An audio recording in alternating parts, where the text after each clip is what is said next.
সাল এরকম একটি সময় হবে, এক্সাক্ট সালটি মনে নেই। ঘটনাটি সৌমিত্র রায়ের দাদা শ্রীবাস দাস একাধিকবার তার নাতি নাতনিদেরকে বলতেন। ছোটবেলা থেকেই ওনার যেহেতু প্যারানর্মাল বিষয়ের প্রতি আগ্রহ ছিল, যারা এই প্যারানর্মাল বিষয়ের সাথে সম্পর্কযুক্ত ছিল, যেমন বিভিন্ন তান্ত্রিক, কবিরাজ, তাদের কাছে আসা যাওয়া করতেন, তাদের কাছ থেকে ঘটনা শুনতেন, অলৌকিক বিভিন্ন বিষয় দেখার চেষ্টা করতেন। এরই মধ্যে একজনের সন্ধান তিনি পান, যার বাড়ি রাজবাড়ী জেলার বালিয়াকান্দি উপজেলার ভেলাবাড়িয়া গ্রামেরই পাশের কোন একটি গ্রামে। আর শ্রীবাস দাস দাদু, ওনার বাড়িও এই ভেলাবাড়িয়া গ্রামেই ছিল। তো যেই তান্ত্রিক বা কবিরাজের সন্ধান তিনি পান, তার নাম হচ্ছে ভৈরব কবিরাজ।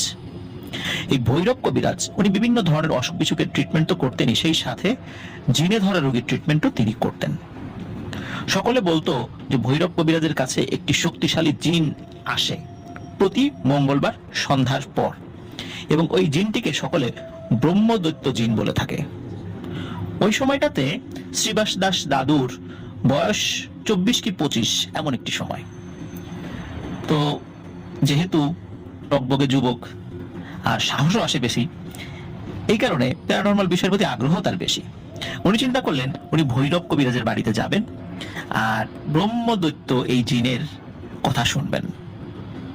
তাই এই চিন্তা করে উনি এক মঙ্গলবার বিকেলেই হাঁটা শুরু করেন। হাঁটতে হাঁটতে সন্ধ্যার আগেই উনি ওই ভৈরব কবিরাজের বাড়িতে চলে যান। সন্ধ্যার পরপরই ভৈরব কবিরাজ বসবেন, নির্দিষ্ট কিছু রিচুয়াল করবেন, রিচুয়ালের মাধ্যমে ওই ব্রহ্মদৈত্য জিনকে ডাকবেন। আসলে ওই জিনটির নাম কি ছিল এটি কেউ জানে না, তবে ওই ভৈরব কবিরাজ জিনটিকে ব্রহ্মদৈত্য বলে ডাকতেন। আর এই কারণেই ওই গ্রামের সকলে বা অন্যান্য জায়গা থেকে যারা আসতো তারাও ওই জিনকে ব্রহ্মদৈত্য জিন বলতো। শ্রীবাস দাস দাদু সেখানে যান। যাওয়ার পর সন্ধ্যার পর ভৈরব কবিরাজ তার রিচুয়াল শুরু করেন। যখন রিচুয়াল শুরু করবেন তার আগে ভৈরব কবিরাজ বলে দেন যে যেহেতু এটি একটি উঠোনে বসে এই রিচুয়ালটা করা হচ্ছে এবং চারদিকে ফাঁকা, একটি টিনের ঘর তার ছিল, ওই আমলের টিনের ঘর, ব্রিটিশ পিরিয়ডের টিনের ঘর আর কি, মোটা টিন সে ওই সময়টাতে ছিল আর কি। তো বলতো যে মানে ওই সময় ভৈরব কবিরাজ বলেন যে যখন জিন আসবে তখন চালের উপর একটি শব্দ হবে, ওই শব্দে ভয় পেয়ে কেউ আবার চালের দিকে তাকিয়েন না বা এখান থেকে চলে যান না।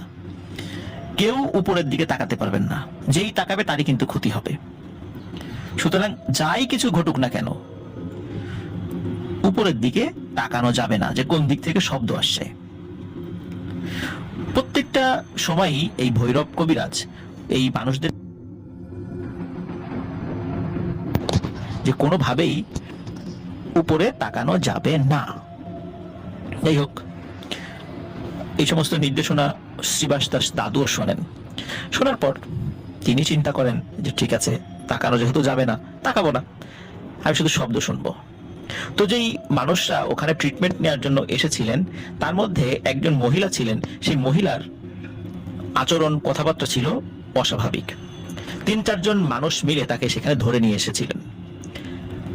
ওই মহিলাটি এমন ভাষায় কথা বলছিলেন, এই ভাষা না বাংলা, না উর্দু, না ফার্সি, না ইংরেজি, এটি যে আসলে কোন ভাষা এটি বোঝা যাচ্ছিল না।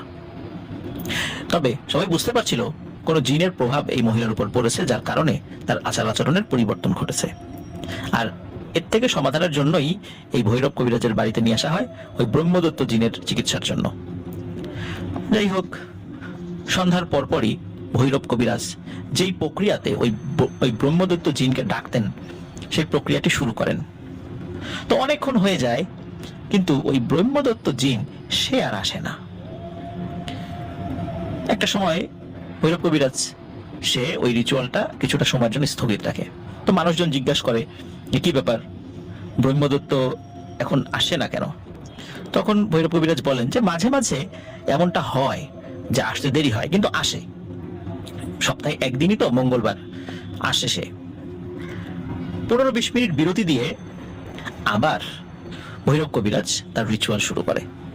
2 থেকে 3 মিনিটের মাথায় ওই টিনের চালের উপর ধরাম করে একটা আওয়াজ হয়। এমন আওয়াজ হয় মনে হচ্ছে বড় আকৃতির একটা পাথর ওই টিনের চালের উপর পড়েছে। কিন্তু সত্যিকার অর্থেই এত বড় কোনো পাথর যদি ওই টিনের চালের উপর পড়তো, ওই ঘর বাড়ি সহ ভেঙে মাটির সাথে মিশে যেত। কিন্তু তার কিছুই হয়নি, শুধু শব্দটাই হয়েছে। যখন এই শব্দটা হয় সকলে তো মাথা নিচু করে ফেলে, কারো উপর দিকে তাকানো নিষেধ। ওই ব্রহ্মদত্ত জিন এসে বলে যে বলো কার কি সমস্যা। আর এটি প্রশ্ন করে ওই ভৈরব কবিরাজকে। তখন শুরুতেই ভৈরব কবিরাজ জিজ্ঞেস করে যে ব্রহ্মদত্ত, আপনি আজকে দেরিতে আসলেন কেন? আমরা তো অনেকক্ষণ ধরে বসে আছি, আপনাকে তো ডাকছিলাম অনেক সময় ধরে। তখন ওই ব্রহ্মদত্ত যে উত্তর দেন, প্রিয় লিসেনার্স, এই উত্তরের সাথে বেশ কিছু বিষয়ের মিল আমরা খুঁজে পাই, যদিও এর বিষয়গুলো এই বিষয়গুলো আমরা একটু পরে আলোচনায় আসবো ইনশাল্লাহ। তো ওই জিনটি বলে যে আসামে একটি ভয়াবহ বন্যা শুরু হয়েছে। বন্যাটি এত ভয়াবহ যে মানুষরা তাদের আত্মীয় স্বজনদের লাশ দাফন করতে পারছে না, এবং এই বন্যার কারণে বহু মানুষ মারাও গিয়েছে সেখানে। মুসলিমরা তারাও যেমন লাশ দাফন করতে পারছে না, হিন্দুরাও তারা তাদের আত্মীয় স্বজনদের লাশ দাহ করতে পারছে না। ফলশ্রুতিতে যেটা হচ্ছে যে ওই লাশগুলো তারা ভাসিয়ে দিয়েছে। যেখানে যাবে সেখানে যদি কোনো উঁচু জায়গা থাকে, কোনো মানুষ যদি পায়, সেইগুলোর ব্যবস্থা সেই মানুষরাই করবে। এই জন্য আমি ওখানে গিয়েছিলাম। আর তুমি তো জানো যে মাংস আমার খুব পছন্দ, হোক তা মানুষের হোক তা পশু প্রাণীর। কিন্তু আমি পিশাচ হলেও আমি কিন্তু ভালো পিশাচ। আমি কখনোই কোনো জন্তু, জানোয়ার বা মানুষকে হত্যা করে তার মাংস খাই না। কিন্তু এরা যদি মারা যায়, সেক্ষেত্রে যদি সুযোগ থাকে, মানুষ বা ওই জন্তুর যে মালিক, তারা যদি ওই জন্তু বা ওই মানুষের উপর বা ওই লাশের উপর যদি দাবি ছেড়ে দেয়, তাহলে শুধু আমি ওই প্রাণী বা মানুষের মাংস খেয়ে থাকি। যেহেতু আসামের ওই বন্যার পরিস্থিতির কারণে ওখানকার মানুষেরা তাদের আত্মীয় স্বজনদের লাশকে ভাসিয়ে দিয়েছিল, আর কখনো হয়তোবা ওই লাশের সাথে কি হয়েছে সেটা তারা জানবেও না। এই কারণে মূলত আমি সেখানে গিয়েছিলাম। আমার কিছু বন্ধু বান্ধব খবর দিয়েছিল, আমি সেখানে যাই, এবং ওই সময় আমি মানুষের লাশ খাওয়ায় ব্যস্ত ছিলাম। তুমি যখন ডেকেছিলে তখন আমি যেহেতু খাচ্ছিলাম, এই কারণে আমি আসতে পারিনি। এখন আমি চলে এসেছি। এই কথা শোনার সাথে সাথে স্থানীয় যারা মানুষরা ওখানে ছিল আর যারা ট্রিটমেন্টের জন্য এসেছিল, এবং এই শ্রীবাস দাস দাদু, উনিও তো ছিলেন, এরা কিন্তু এই কথা শুনেই পাই ভয়। সর্বনাশ, বলে কি, কে কথা বলছে, মানুষের লাশ খেয়ে এসেছে মাত্র। তো ওই জায়গাটাতে যে শুধু যারা রুগী যারা আসতো তা না, উৎসুক কিছু জনতাও আসতো শ্রীবাস দাস দাদুর মতো, যারা ওই ব্রহ্মদত্তের কথা শুনতে পছন্দ করত। কিন্তু একটি বিষয় তো শুরুতেই বলেছি যে খুব কড়াকড়ি ভাবে নিষেধ ছিল যে কোনোভাবেই উপরের দিকে তাকানো যাবে না, যেখানে ওই ব্রহ্মদত্ত জিন বসে, চালের উপর বসে, ওদিকে তাকানো যাবে না। তখন ট্রিটমেন্ট শুরু হয়। যখন মঙ্গলবার প্রতি মঙ্গলবার যখন সে আসতো, সর্বোচ্চ 5 জন, মিনিমাম 2 জন, সর্বোচ্চ 5 জন রোগীর ট্রিটমেন্ট সে করতো। তারপর সে চলে যেত আবার পরের মঙ্গলবার। এর থেকে বেশি সে করতো না, কমও করতো না, বেশিও করতো না। প্রথমেই ওই মহিলার ট্রিটমেন্ট শুরু হয়। যখন ওই মহিলাকে তার সামনে হাজির করা হয়, উপস্থিত করা হয়, এবং বলা হয় যে মহিলার এই সমস্যা, তখন ওই ব্রহ্মদত্ত বলে যে ঠিক আছে, সবাই একটু চুপ থাকো, আমি দেখছি বিষয়টা কতদূর কি করতে পারি। 20 থেকে 25 সেকেন্ড শুনশান নীরবতা। হঠাৎ করে ওই উঠোনের থেকে 30-40 হাত দূরে একটি ঝোপের মতো ছিল, ছোটখাটো একটা বাগান ছিল। মনে হলো ওই বাগানের ভেতর থেকে দমকা একটা বাতাস বের হয়ে আসলো, বের হয়ে উপস্থিত যে মানুষ, সেই মানুষের উপরে চলে আসলো। আবার হঠাৎ করে ওই দমকা বাতাসের সাথে আরো একটি দমকা বাতাস উল্টো দিক থেকে আসলো। এসে মনে হচ্ছে ওই দুইটা বাতাস ধস্তাধস্তি করছে, এবং অল্প সময়ের মধ্যেই ওই জঙ্গলের ভেতর থেকে যে বাতাসটি এসেছিল, মনে হলো ওই বাতাসটি আবার জঙ্গলের মধ্যে চলে গেল। আবার যেই বাতাসটি উল্টো দিক থেকে এসেছিল জঙ্গলের, সেটি আবার যে দিক দিয়ে এসেছিল সেদিকে চলে গেল। এরপরে ওই যে মহিলাটি একদম স্বাভাবিক হয়ে যায়, কিন্তু সেন্সলেস হয়ে যায় আর কি। তখন উপর থেকে ব্রহ্মদত্ত ওই জিনটি বলে ওঠে যে ওই মহিলা যেভাবে আছে সেভাবেই থাকুক, আমি চলে যাওয়ার পরে ওর চোখে মুখে পানির ছিটা দিবা। আর ওর উপর যেই খারাপ প্রকৃতির জিনটি ভর করেছিল, আমি ওই জিনটিকে ডেকেছিলাম, সে এসেছিল, এবং আমি ওর সাথে লড়াই করেছি, ওকে আমি হারিয়ে দিয়েছি, ও চলে গেছে, ও আর একে ডিস্টার্ব করতে আসবে না। সুতরাং আর কোনো টেনশন নেই, এই মহিলা সুস্থ হয়ে গেছে। যাই হোক, এরপরে আরো কয়েকজনের এরকম সমস্যাগুলো শোনে, সেগুলো সলভ করে দিয়ে সেই সময়ের মতো ওই ব্রহ্মদত্ত দিন চলে যায়। এরপরে কি হতো, ওই শ্রীবাস দাস দাদু উনি মাঝে মধ্যেই আসতেন, উনি খুব মজা পেতেন, এই বিষয়টা ভালো লাগতো তার। উনি ভৈরব কবিরাজকে জিজ্ঞেস করেন যে কবিরাজ মশাই, আপনি এই ব্রহ্মদত্তের সাক্ষাৎ কিভাবে পেলেন বা তাকে বশ করলেন কিভাবে? তখন ভৈরব কবিরাজ বলেন যে এটি তো আসলে একদিনে হয়নি, আবার দীর্ঘদিনের সাধনার ফলে আস্তে আস্তে হয়েছে। তবে কিভাবে কি সাধনা করেছে এই বিষয়টি অত ডিটেলসে শ্রীবাস দাস দাদুকে বলেননি। তবে উনি যে সাধনার মাধ্যমে এই ব্রহ্মদত্তকে হাজির করেছেন বা বশ করেছেন এটি তিনি বুঝতে পারেন। যাই হোক, এর সপ্তাহখানেক পর আর একটা সময়, মানে আর এক মঙ্গলবারে সন্ধ্যার পর যখন ওই ব্রহ্মদত্ত জিন সে হাজির হয়, ওই সময় শ্রীবাস দাস দাদু ওইখানে উপস্থিত ছিলেন। তো একজন রোগীর সমস্যার সমাধান করার জন্য ওই ব্রহ্মদত্ত জিন চেষ্টা করছিলেন। এর মধ্যে থেকে 18-19 বছর বয়সী একটা ছেলে প্রচন্ড জোরে চিৎকার করে ওঠে, ওরে বাবা গো, মাগো, আমার চোখ শেষ হয়ে গেল, আমি কিছু দেখি না। তখন মানে যেহেতু একটা সবাই ওই রোগীর কথা শোনা বা ব্রহ্মদত্ত জিনের কথা শোনা নিয়ে ব্যস্ত ছিল, এর মধ্যে ওই ছেলের এই আর্তনাদে পরিবেশ ভারী হয়ে ওঠে। তখন ওই ভৈরব কবিরাজ বলে, কি হয়েছে? উপর থেকে ওই ব্রহ্মদত্ত বলে যে এই ছেলেটি ইচ্ছাকৃতভাবে আমার দিকে তাকানোর চেষ্টা করেছে, শুরুর দিকে তাকানোর চেষ্টা করেছে, আমি কিছু বলি নাই, কিন্তু যখন আবার চেষ্টা করেছে তখন আমি এর চোখটা চিরতরে নষ্ট করে দিয়েছি এবং এটার আর কোনো সমাধান নেই। ওকে সারা জীবন অন্ধ হয়েই থাকতে হবে, কারণ আমি বারবার বলেছি যে কেউ আমার দিকে তাকাকে এটা আমি পছন্দ করি না, আর আমার দিকে তাকানোর ফলে আমি যদি কিছু নাও করি তার এমনিতেও ক্ষতি হবে, কারণ আমরা পিশাচ প্রকৃতির জিন, অনেক শক্তিশালী জিন, অনেক কিছুই আমাদের নিয়ন্ত্রণে থাকে না, এই জন্য আমাদের দিকে তাকানো উচিত নয়। আর আমি যেহেতু নিষেধ করে দিয়েছিলাম তারপরেও ইচ্ছাকৃতভাবে তাকিয়েছে, তাই এটাই ওর শাস্তি। ওই ছেলে সাথে তার মা বাবা ছিল, তারা অনেক কান্নাকাটি করে। ভৈরব কবিরাজও ওই ছেলের হয়ে ক্ষমা চায়, কিন্তু ওই জিনের একটি কথা, ওই ইচ্ছাকৃতভাবে কাজটি করেছে। ও যদি ইচ্ছাকৃতভাবে না করতো তাহলে আমি বিষয়টা বিবেচনা করে দেখতাম। ওর তো সুযোগ দেওয়া হয়েছিল, তারপরেও কাজটি কেন করলো? ও এখানে এসেছিলই আমাকে দেখার জন্য, অথচ বারবার করে নিষেধ করে দেওয়া হয়েছে তাকে, শুধু তাকে না সবাইকে, তারপরও ও এই কাজটি করলো। এর কোনো সমাধান হবে না, আর আজকে আর কোনো রুগীও দেখা হবে না। যেহেতু এই সমস্যাটা সৃষ্টি হয়েছিল সেখানে একটা মিশ্র প্রতিক্রিয়া সৃষ্টি হয়, এই কারণে ওই ব্রহ্মদত্ত বলে আজকে আর কোনো রুগী দেখা হবে না, আজকে আমি চললাম, এই বলে সে চলে যায়। ওই ছেলেটি বাকিটা জীবন অন্ধ হয়েই ছিল, সে আর কখনোই তার দৃষ্টিশক্তি ফেরত পায়নি।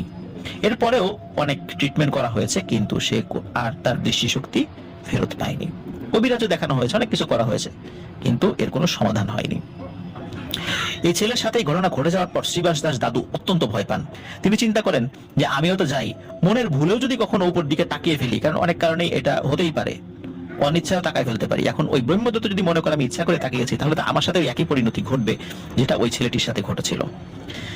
এই কারণে শ্রীবাস দাস দাদু ওই ভৈরব কবিরাজের ওইখানে আর আসা যাওয়া করতেন না ওই ঘটনার পর থেকে। পরবর্তীতে ওই ছেলেটির কাছে মানুষজন জিজ্ঞেস করত যে তুমি চালের উপরে কি দেখেছিলে? তখন ওই ছেলেটি বলেছিল চালের উপর আমি ভয়ানক কোনো অবয়ব দেখিনি, আমি শুধু একবার তাকানোর চেষ্টা করেছিলাম, তখন তেমন কিছু দেখিনি, কিন্তু পরবর্তীতে মনে হলো যে আরেকবার তাকাই, একটু ভালো করে দেখি কথা আসে কোথা থেকে। তখন আমি তাকিয়ে দেখি এমনিতে তো চারদিকে অন্ধকার ছিল, কিন্তু টিনের চালের উপর মনে হচ্ছিল অন্ধকারের একটা দলা, মানে চারদিকে অন্ধকার কিন্তু ওইটা এমন একটা নিকষ কালো অন্ধকার, মানে এত অন্ধকার মনে হয় আর হয় না। আমি শুধু এতটুকুই দেখেছিলাম, কিন্তু তারপরে মনে হলো আমার দুই চোখের মধ্যে কেউ ছুরি ঢুকিয়ে দিয়েছে এবং যন্ত্রণায় আমি ছটফট করতে থাকি। এরপরে যে কি হয়েছে তা তো সবাই জানে। প্রিয় লিসেনার্স, এটি ছিল ঘটনা, কিন্তু এই ঘটনা থেকে আমরা কিন্তু বেশ কয়েকটি বিষয় জানতে পারি।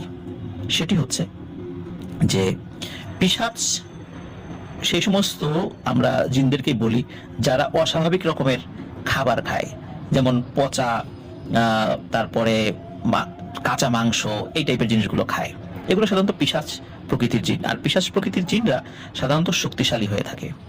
আর পিশাচ জিনের মধ্যেও কিন্তু ভালো খারাপ রয়েছে, তবে খারাপের সংখ্যাটাই বেশি। ভালো যারা রয়েছে যেহেতু তাদের খাবারটাই ওইটা, তারা ওই খাবারই খায়, হয়তোবা মানুষের ক্ষতি করে খায় না। ওই ব্রহ্মদত্ত জিনটা এমন প্রকৃতির একজন জিন ছিল, সে জন্মগতভাবে পিশাচ প্রকৃতির জিন, কিন্তু তার খাবারের ধরনটা ঠিক ওই পিশাচদের মতোই। এই কারণে সে মৃত মানুষের এবং পশুর মাংস খেত, কিন্তু শুধু সেইগুলোরই মাংস খেত যেগুলোর উপর থেকে তাদের আত্মীয় স্বজন বা মালিকের কোনো ওই দেহের উপর কোনো দাবি থাকতো না, বা ভাসিয়ে দিত বা পরিত্যক্ত অবস্থায় রেখে চলে গেছে, সেইগুলো খেত শুধু। আর এটা বিশেষ করে ব্রহ্মদত্ত জিনের খুব পছন্দের খাবার ছিল আর কি। অন্যান্য খাবারও খেত, কিন্তু এই মাংসগুলো, বিশেষ করে মানুষের মাংস, এই ব্রহ্মদত্ত জিন বলেন বা পিশাচ প্রকৃতির জিন বলেন, এদের কাছে খুব পছন্দনীয়। আরেকটা বিষয় হচ্ছে, কেন এই জিনেরা তাদেরকে দেখা অপছন্দ করে।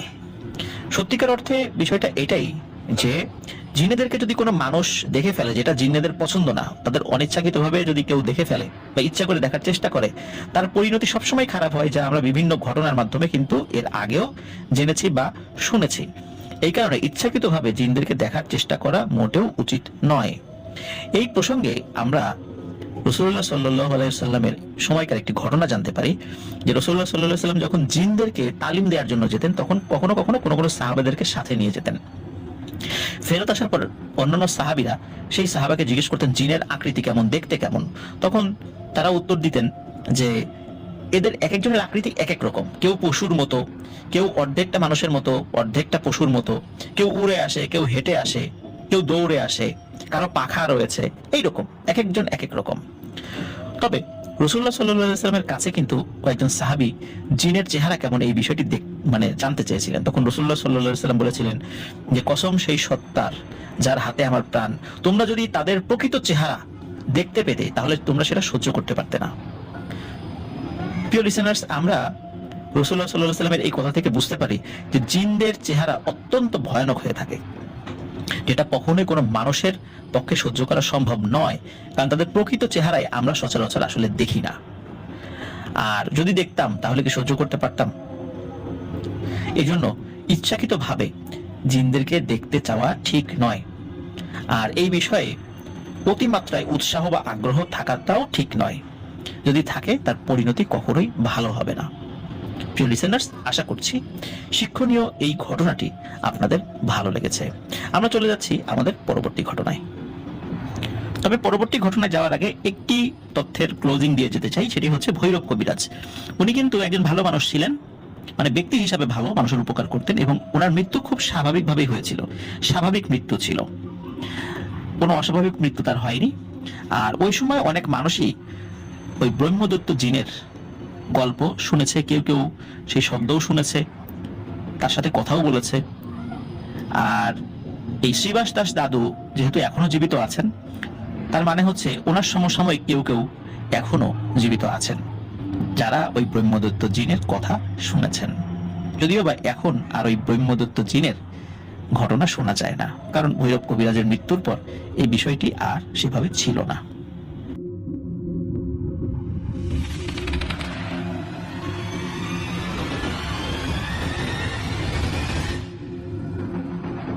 আবারও স্বাগতম জানাচ্ছি প্রিয় লিসেনার্স আমাদের ফ্রাইডে স্পেশাল এপিসোডের দ্বিতীয় এবং শেষ ঘটনায়। এই ঘটনাটিও আমরা পেয়েছি সৌমিত্র রয়ের কাছ থেকে। আর এই ঘটনাটি যার সাথে ঘটেছে তার নাম হচ্ছে বিধান সরকার, যিনি সম্পর্কে সৌমিত্র রয়ের মামা হন। ফরিদপুর জেলার মধুখালী উপজেলার সীতারামপুর গ্রামে বিধান মামা থাকেন।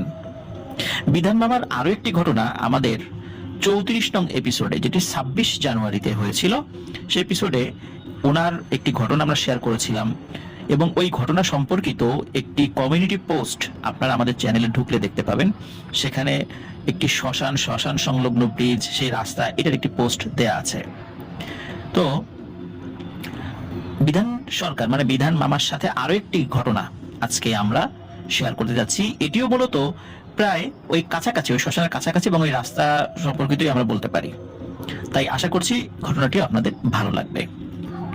ঘটনাটির সময়কাল 2022 সালের শুরুর দিকে, মানে জানুয়ারি ফেব্রুয়ারি এরকম একটা সময় আর কি, যখন শীতকাল। আর শীতকালে কিন্তু সেচ কাজের প্রয়োজন হয় জমিগুলোতে, আর অনেক সময় রাতের বেলা জমিগুলোতে যেতে হয় সেচের পানি ঠিকঠাক মতো যাচ্ছে কিনা সেই বিষয়টি তদারকি করতে। তো বিধান মামা রাত 11টার দিকে উনি ওনার জমিতে যান, ওনার বাসা থেকে বেশ খানিকটা দূরে, এবং জমির মধ্যে গিয়ে ওনার যেই জমিতে সেচের পানি ঢুকছিল সেটি ঠিকঠাক করে, আবার ওনার পার্শ্ববর্তী আরো যে জমিগুলো আছে সেগুলোতেও ওই পানি ঢোকার লাইনগুলো উনি করছিলেন। সবকিছু মিলিয়ে রাত প্রায় 2:30 থেকে 3টার মতো বেজে যায়। এরপর যখন আর কাজ শেষ হয়ে যায় তখন উনি বাড়ির দিকে রওনা দেন। ওই সময় কিন্তু মাঠে বা আশেপাশে অন্য কোনো মানুষ ছিল না। ওনার হাতে টর্চ লাইটও ছিল না। মোবাইল ফোন ছিল যদিও, কিন্তু টর্চ লাইট ছিল না। আর উনি চাঁদের আলোতে বেশ স্বাচ্ছন্দ্যেই হাঁটাচলা করতে পারছিলেন। তো ওনার যে জমিটা, সেই জমিটা একটি ব্রিজের পাশে, যেটা আমরা আগের একটি ঘটনাতেও বলেছি, একটি শ্মশান রয়েছে, শ্মশান সংলগ্ন একটি ব্রিজ রয়েছে, ব্রিজের পাশ দিয়ে নেমে গেলে ওনার জমিটা। তো উনি যখন ওই ব্রিজের উপরে ওঠেন এবং ওনার বাড়ির দিকে হাঁটা শুরু করেন রাস্তা দিয়ে, বেশ খানিকটা পথ হাঁটার পরে হঠাৎ করে উনি ওনার সামনে একটি বিড়াল দেখতে পান। বিড়ালটি ওনার মুখোমুখি, বিষয়টা এমন নয়, এবং দূর থেকে হেঁটে এসেছে, বিষয়টা এরকমও নয়। হঠাৎ করে মনে হচ্ছে চোখের পলকে সামনে উদিত হয়েছে এবং বিড়ালটি তার আগে আগে হেঁটে যাচ্ছে। বিড়ালটির সাইজটা স্বাভাবিক বিড়ালের মতোই, কিন্তু ধবধবে সাদা। উনি বিড়ালটি দেখে স্বাভাবিক বিড়াল মনে করেছিলেন, আবার চিন্তা করছেন এত রাতে হঠাৎ করে এই বিড়ালটি সামনে কিভাবে এলো, একটু আগেও তো দেখলাম না, চোখের পলকে চলে আসলো, এটা উনি ভাবছিলেন। তো বিড়ালটিও হেঁটে যাচ্ছে, উনিও হেঁটে যাচ্ছেন। মিনিট খানেক হাঁটার পর হঠাৎ করে চোখের পলকে উনি দেখতে পান ওই বিড়ালটি একটি বড় কালো কুকুরের আকৃতি ধারণ করেছে এবং সামনে দিয়ে হেঁটে যাচ্ছে স্বাভাবিকভাবে, কোনো ঘেউ ঘেউ করছে না, পেছন দিকেও তাকাচ্ছে না। তার চোখগুলোও যে লাল না সাদা নাকি ভয়ানক এটাও বোঝা যাচ্ছে না, জাস্ট একটা কালো কুকুর সামনে দিয়ে হেঁটে যাচ্ছে, কোনো ভয়ও দেখাচ্ছে না। চোখের পলকে একটি বিড়াল কালো কুকুরে রূপান্তরিত হয়ে যাওয়া, এটা নিশ্চয়ই স্বাভাবিক কোনো বিষয় নয় প্রিয় লিসেনার্স। হ্যাঁ, এটা স্বাভাবিক কোনো বিষয় নয় মোটেও। এটিও বিধাননামা ধরতে পেরেছিলেন, কিন্তু উনি কি করবেন উনি বুঝে পাচ্ছিলেন না। উনি বাড়ির দিকে হেঁটে যাচ্ছিলেন ওই কুকুরের পিছনে পিছনে, মাঝখানে 10-12 হাতের একটা ডিস্টেন্স ছিল। তো এরকম প্রায় 1 মিনিট হেঁটেছেন। 1 মিনিট হাঁটার পরে চোখের পলকে আবার ওই কালো কুকুরটি প্রায় 8 থেকে 10 ফুট লম্বা একটি শাড়ি পরা নারীর অবয়ব ধারণ করে। অন্ধকারে এবং চাঁদের আলোতে স্পষ্ট বোঝা যাচ্ছিল ওই শাড়িটি ছিল লাল শাড়ি। যদিও বা রাতের আধারে লাল শাড়ি, লাল রংটা তো বোঝা যায় না, কালো বোঝা যায়, কিন্তু মনে হচ্ছিল যেটি লাল শাড়ি। আর যে মহিলাটি হেঁটে যাচ্ছিল সামনে দিয়ে, সে কিন্তু পেছন দিকে ঘুরে তাকায়নি, তার পিঠ পেছন দিকে, মানে বিধাননগর সামনে দিয়ে হেঁটে যাচ্ছে, বিধাননগর পেছনে ওই অবয়বটি সামনে হেঁটে যাচ্ছে। তিনি চাঁদের আলোতে স্পষ্ট দেখতে পান ওই মহিলাটির হাতগুলো অস্বাভাবিক রকমের লম্বা এবং চিকন। এত চিকন হাত স্বাভাবিক মানুষের কিন্তু হয় না। উনি তখন সিদ্ধান্ত নেন উনি এভাবে আর এই ভয়ানক জিনিসের পেছনে হেঁটে হেঁটে বাড়ির দিকে যাবেন না। উনি চিন্তা করেন এখন আমি ঘুরে আমার জমির দিকে চলে যাই, এছাড়া আর কোনো উপায় দেখি না। ওখানেই জমির কাজ আরো খানিকক্ষণ করার পরে ফজরের আজানের পরে প্রয়োজনে বাড়ির দিকে যান, এই চিন্তা করে উনি ওইখান থেকে উল্টো ঘুরে আবার ওই শ্মশানের পাশ দিয়ে যে রাস্তা, মানে ওই শ্মশানের পাশে রাস্তা দিয়ে যে ব্রিজ রয়েছে সেই ব্রিজের দিকে যেতে থাকেন, কারণ ওখান থেকে নেমে ওনার জমির দিকে যেতে হবে। তো উনি হাঁটা শুরু করেন। আগের একটি গল্প কিন্তু বলা হয়েছে যে ওই রাস্তার দুপাশে কিন্তু গাছ রয়েছে, তারপরে আরো এগিয়ে গেলে মাঠ রয়েছে। তো যাই হোক, উনি যখন এগিয়ে যাচ্ছিলেন এবং শ্মশানের যখন কাছাকাছি চলে এসেছেন, ওই শ্মশানের কাছাকাছি আরো কিছু ঝোপঝাড় আছে, হঠাৎ করে উনি একটি মেয়ের কান্নার আওয়াজ শুনতে পান। মেয়েটির বয়স 20 থেকে 22 বছর হবে। এরকম বয়সের মেয়েরা যদি কান্নাকাটি করে যেরকম শব্দ হয় তেমন। কান্নাটি এমন ছিল, মানে গোমরানি সহ যদি মানুষ কান্নাকাটি করে, প্রচন্ড আঘাত পেলে যেভাবে মানুষ কান্নাকাটি করে, ঠিক তেমন কান্নার শব্দ তার কানে ভেসে আসছিল। কেন যেন মনে হচ্ছিল এই কান্নার শব্দটি তার চেনা চেনা লাগছে, কিন্তু কার কান্নার শব্দ এটি উনি বুঝতে পারছিলেন না। উনি আরো কিছুটা পথ এগিয়ে যান, মানে শ্মশানের কাছাকাছি চলে এসেছেন এবং ওই ঝোপের কাছাকাছি চলে এসেছেন। যখন ওই ঝোপের কাছাকাছি উনি চলে এসেছেন তখন হঠাৎ করে একটি বিষয় ওনার মনে পড়ে। সেটি হলো ওই গ্রামের যিনি মেম্বার, তার নাম হচ্ছে ভরত দাস। এই ভরত দাসের একটি মেয়ে ছিল, তার নাম হলো ময়না। এর ছিল আবার মৃগী রোগ আর কিছুটা মানসিক সমস্যাও ছিল, মাঝে মাঝে চিৎকার চেঁচামেচি করে কান্নাকাটিও সে করত। তো মৃগী রোগীরা কিন্তু সাধারণত পুকুরে নামে না, পানি দেখলে মৃগী রোগ বেড়ে যায়, আর মৃগী রোগ হলে কিন্তু মানুষের শরীরে খিঁচুনি দিয়ে সে কিছু সময়ের জন্য সেন্সলেস হয়ে যায়। আর পানির মধ্যে নেমে যদি মৃগী রোগ হয় তাহলে কিন্তু মৃত্যু অবধারিত, কারণ ওখানে সেন্সলেস হয়ে গেলে পানির মধ্যে ডুবে গেলে নিশ্চয়ই মৃত্যু হবে, যেটা অবধারিত। ওই মেয়েটি নাকি ওই পুকুরে গিয়েছিল কাপড় চোপড় কাচতে বা কোনো একটা কাজে। এরপর তার মৃগীরোগ হয় এবং পুকুরের পানির মধ্যে পড়ে যায়। মানুষ উদ্ধার করতে করতেই মেয়েটি মারা গিয়েছিল এবং ওই মেয়েটিকেই ওই শ্মশানের কাছাকাছি এখন যেখানে ঝোপ রয়েছে ওই ঝোপের ওখানে দাহ করা হয়েছিল। কেউ কেউ নাকি ওই দিক দিয়ে আসার সময় ভরত দাসের সেই মেয়ে ময়না তার কান্না কেউ কেউ নাকি শুনেছিল। এই বিষয়টি যখনই মনে পড়ে বিধান মামার, তখন উনি ভাবেন এটি তো সেই ময়নারই কান্না মনে হচ্ছে। উনি যতই কাছাকাছি আসছিলেন ওই ঝোপের, ততই ওই কান্নার আওয়াজটা ওনার কানে প্রকট আকার ধারণ করে এবং উনি যখন ওই ঝোপের কাছাকাছি চলে এসেছেন এবং কান্নাটি প্রকট থেকে আরো প্রকটতর হচ্ছিল, উনি ঝেড়ে দেন এক দৌড়। উনি দৌড়ে সেই ব্রিজের কাছে চলে যান, কিন্তু তখনও কিন্তু কান্না থামছিল না। তখন উনি চিন্তা করছেন এখন কোন দিকে যাই। শ্মশানের কাছে কান্নার শব্দ, আবার বাড়ির দিকে যাব, সেখানে বিড়াল কুকুর এবং আর একটা অবয়ব দেখলাম। এখন আমাকে কি করতে হবে। উনি ঠিক ওই সময় উনি বুঝতে পারছিলেন না যে কি করা উচিত। উনি শেষ পর্যন্ত সিদ্ধান্ত নিলেন উনি বাড়ির দিকে চলে যাবেন। উনি ওই কান্নার শব্দটা উপেক্ষা করে বাড়ির দিকে যেতে থাকেন। তবে এবার কিন্তু বাড়ির দিকে যাওয়ার সময় পেছন থেকে কান্নার আওয়াজ থাকলেও ঠিক যেই জায়গাটাতে এসে উনি বিড়াল কুকুর এবং যেই শাড়ি পরা চিকন হাতের একজন মহিলা অবয়বকে দেখেছিলেন সেটি আর দেখতে পাচ্ছিলেন না। উনি চিন্তা করলেন যাক বাবা, বাঁচা গেল, ঝামেলা এখন আর নেই। উনি যখন বাড়ির খুব কাছাকাছি চলে এসেছেন তখন বাড়ির কাছাকাছি ওনার পিতা এবং প্রপিতামহের সমাধি রয়েছে। উনি চিন্তা করলেন যে কাছাকাছি চলে এসেছি, এখন আর সমস্যা হবে না। ওই সমাধির কাছে বড় একটি কৃষ্ণচূড়া গাছ রয়েছে। উনি ওই কৃষ্ণচূড়া গাছের কাছাকাছি যখন এসেছেন, কি মনে করে উপর দিকে তাকিয়েছেন। উপর দিকে তাকে যে দৃশ্য দেখতে পান এটি দেখার জন্য উনি মোটেও প্রস্তুত ছিলেন না। উনি দেখেন ওই কৃষ্ণচূড়া গাছের বেশ উপরের একটা ডালে পা ঝুলিয়ে একটি শেয়ালের মতো অবয়ব বসে আছে। তার পা গুলো অস্বাভাবিক রকমের লম্বা, মানে 20-30 হাত লম্বার মতো, এত বড় হবে আর কি, এত বড় লম্বার মতো আর কি তার দুই পা, এবং চেহারাটা স্পষ্ট শেয়ালের মতো এবং বডিটাও অস্বাভাবিক রকমের বড় এবং মোটা। এক নজর তাকানোর পরে সে চোখ নামিয়ে ফেলেছে, মানে বিধান মামা চোখ নামিয়ে ফেলেছেন। এমন ভাব নিলেন যে উনি তাকে দেখেনি। উনি সুন্দর করে কৃষ্ণচূড়ার গাছের নিচ দিয়ে হেঁটে যাওয়ার চেষ্টা করছিলেন। হঠাৎ উপর থেকে ভয়ানক কণ্ঠে আওয়াজ আসে, বিধান, আজকে কিন্তু তোকে সুযোগ মতো আমি পেলাম না, আর একটু হলেই তোকে আমি ধরে ফেলতাম, আর আজকেই তোর জীবনের শেষ দিন হতো। এটা ভাবিস না যে তুই কখনো আমার হাতের মুঠোয় আসবি না, যেদিন আসবি ওই দিনই তোকে শেষ করে দেব, যা আজকের মতো বাড়ি যা। এই কথা বলার পর বিধান মামা ছেড়ে দৌড় দেন, এক দৌড়ে উনি বাড়িতে চলে যান। ওই অবস্থাতে উনি বাড়ির লোকদেরকে ডেকে তোলেন। উনি তো ঘেমে অবস্থা খারাপ, যদিও বা তখন শীতকাল ছিল। বাড়ির লোকজন জিজ্ঞেস করে কি হয়েছে, সব ঘটনা খুলে বলেন। ওই সময় যে লোহা গরম করে বা ওই যে পানি গরম করে লোহা ধুয়ে যে পানি খাওয়ার যে ব্যাপারটা থাকে, তো ওইভাবে তাকে পানি খাওয়ানো হয়। পরের দিন থেকে উনি খুব অসুস্থ হয়ে পড়েছিলেন এবং বেশ অনেকদিনই অসুস্থ ছিলেন তিনি। আস্তে আস্তে উনি সুস্থ হয়েছিলেন। এরপরে কিন্তু বেশ কয়েকবার উনি স্বপ্ন দেখেছিলেন। স্বপ্নের মধ্যে ওই যে শেয়াল রূপী ওই অবয়বটা তার সামনে এসেছিল। ঠিক একই রকম ভাবে স্বপ্ন দেখেছিলেন যে উনি ওই কৃষ্ণচূড়া গাছের নিচ দিয়ে যাচ্ছেন, ওই একটা ডালের উপরে ওই শেয়াল রূপী লম্বা পা তার ছিল সেই অবয়বটি তাকে বলছে, আর একদিন তোকে পেয়ে নেই, আমি অপেক্ষায় আছি, তুই অপেক্ষায় থাক, দেখ তোর আমি কি করি। তো স্বপ্নের মধ্যে কিন্তু কয়েকবার ওই অবয়বটিকে দেখেছিলেন। এরপর থেকে নিয়ে স্টিল নাও এই বিধান মামা পারত পক্ষে রাতের বেলা, উনি খুব জরুরি ছাড়া রাতের বেলা বাইরে থাকেন না এবং থাকলেও দ্রুত চলে আসার চেষ্টা করেন।